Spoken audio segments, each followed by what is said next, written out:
आप देख रहे हैं हेडलाइंस 24 में खबरों की हकीकत। मैं आपके साथ जफर हसन सिद्दीकी। इजराइल में यूनाइटेड अरब लिस्ट यानी राम पार्टी के मंसूर अब्बास जो किंग मेकर बनकर उभरे और जिन्होंने नेफ्ताली बेनेट को इजराइल का प्रधानमंत्री बना दिया। नेफ्ताली बेनेट ने रविवार को इजराइल के प्रधानमंत्री पद की शपथ ली। इसके साथ ही दुनिया भर से उन्हें बधाई मिलने का सिलसिला शुरू हो गया।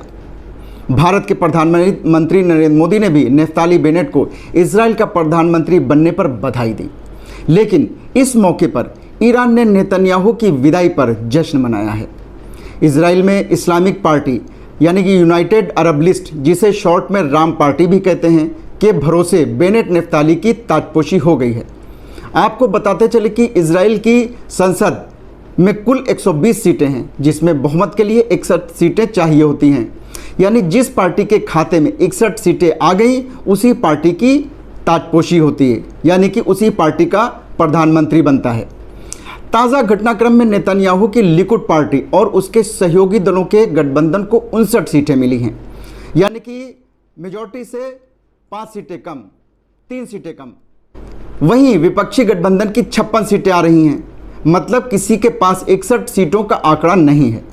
पक्ष और विपक्ष के बीच खड़ी एक कट्टर इस्लामी पार्टी जिसके पास 5 सीटें हैं, जो अब किंग मेकर बनकर उभरी है। सबसे खास और इजराइल के इतिहास में जो पहली बार हुआ है वो ये कि यामीना पार्टी के सिर्फ 7 सीटें जीतने वाले दक्षिणपंथी कट्टर यहूदी धार्मिक एक कट्टर Muslim party United Arab list के साथ, जिसे राम पार्टी भी कहते हैं, नासिर अब्बास, जिनके पास सिर्फ 5 सीटें हैं, किंग मेकर बनकर 7 सीटों वाले नेफ्ताली बेनेट को प्राइम मिनिस्टर बना दिया। यानी 120 सीटों वाले नेसेट में सिर्फ 7 सीटों वाला प्राइम मिनिस्टर बन रहा है और सिर्फ 5 सीटों वाला उन्हें प्राइम मिनिस्टर बना रहा है। कितना अजीब लग रहा है, लेकिन इजराइल में यह सच हो चुका है। यह नासिर अब्बास के हाथ में था कि वो चाहे तो नेतन्याहू को सत्ता में बने रह सकते हैं, या फिर उन्होंने गाजा के हत्यारे के रूप में बदनाम नेतन्याहू को सत्ता से बाहर करने का रास्ता दिखा दिया और इस तरह बिनयामीन नेतन्याहू को अरब इजराइल जंग का खामियाजा भुगतना पड़ा।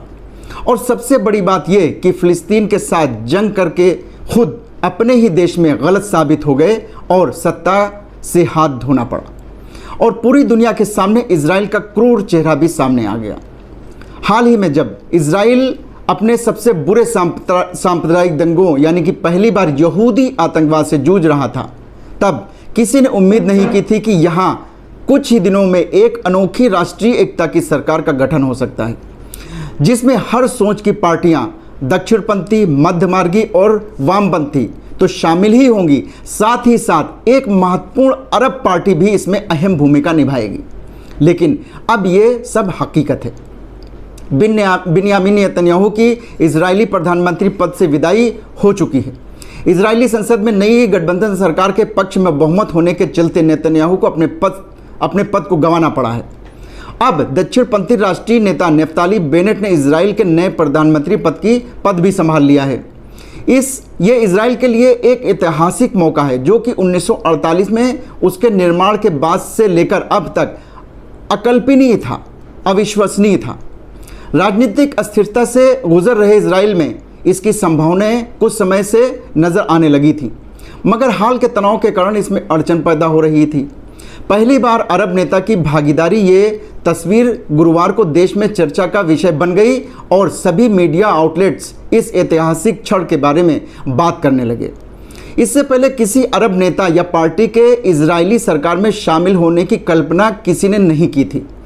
King maker United Arab list या राम पार्टी के प्रमुख डॉक्टर अब्बास मंसूर पेशे से दंत चिकित्सक हैं, यानी डेंटिस्ट हैं। 47 वर्षीय अब्बास का जन्म इजराइल के उत्तरी हिस्से में हुआ था। वो युवावस्था से ही राजनीति में सक्रिय हैं और हिब्रू विश्वविद्यालय से अरब के छात्र हैं।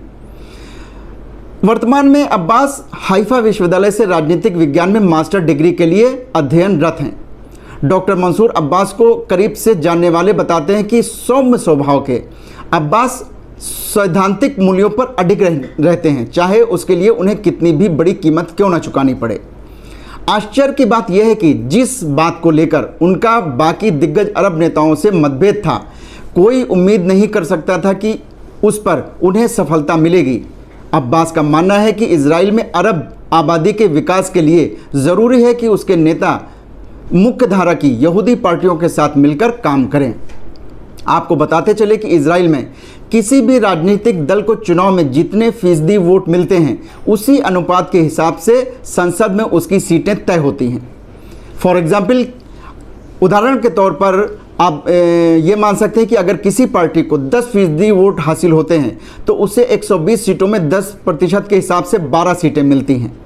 इजराइल की संसद नेसेट में सीट हासिल करने के लिए कुल मतदान का न्यूनतम यानी कि मिनिमम 3.25% मत हासिल करना ज़रूरी होता है। अगर कोई पार्टी इससे कम मत हासिल करती है तो उसे नेसेट में जगह नहीं मिलती है। ये किंग मेकर की भूमिका वाला रोल शायद इजराइल ने इंडिया से ही इंपोर्ट किया लगता है। मैं आपके साथ जफुल हसन सिद्दीकी। अगर आपको हमारा ये वीडियो पसंद आया हो तो इसे लाइक और शेयर ज़रूर करें और चैनल को सब्सक्राइब करना ना भूलें ताकि हम आपको रखें देश और दुनिया की ताज़ा तरीन खबरों के साथ बाखबर। तो देखते रहिए हेडलाइंस 24 सच के साथ।